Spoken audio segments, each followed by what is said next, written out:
Nahuli na ang isa sa mga gunmen na pumatay ng dalawang pasahero ng bus sa Nueva Ecija. Ikinanta ng suspect na binayaran siya ng anak ng isa sa mga biktima para ipatumba ang sariling ina. Nasa sentro ng balita si Patrick De Jesus. Halos isang buwan matapos ang karumal-dumal na pamaril sa mag-live-in partner sa loob ng isang bus sa Nueva Ecija, naaresto na ng pulisya ang isa sa mga sospek na kinilalang si Alan de los Santos at isa sa mismong gunman. Sa tulong ng informant ay natunton si de los Santos sa Dilasag, Aurora na dati nang may warrant of arrest sa kasong statutory rape. Pagka-aresto sa sospek ay nagbigay umano ito ng extrajudicial confession. Itinuro nito ang anak na babaeng biktima na tumawag sa kanya para isagawa ang pagpatay kapalit ng halagang 60,000 pesos.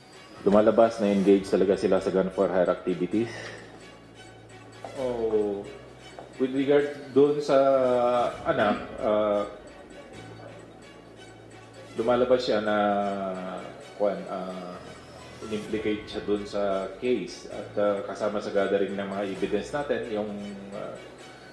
yung pag-establish lahat through case build-up kung ano yung mga evidence sa hawak. Sa salaysay din ni De Los Santos, Setyembre pa pinagplanuhan ang krimen at isa sa naging opsyon ay pagkatapos ng hearing sa isinampang kaso ng babaeng biktima laban sa kanyang anak. Yung motibo na tinignan natin initially doon sa investigation, nung nag-start tayo sa investigation, ay yung filing ng robbery at saka carnapping case ng victim na babae doon sa sarili niyang anak. Patuloy naman ang pagtugi sa isa pang gunman na si Romelito Fabianeso alias Umpak.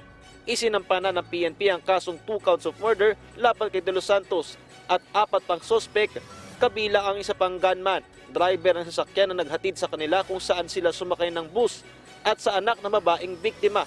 Bagamat maituturing ng case solved, hindi titigil ang PNP hanggat hindi tuluyang napapanagot ang mga salarin. Been working hard to bring their murderers before the bar of justice. Through the concerted efforts and dedication of SITG, justice has been served to the victims and their bereaved families with the identification, arrest, and filing of criminal complaints of murder before the prosecutor's office. Patrick De Jesus para sa Bayan.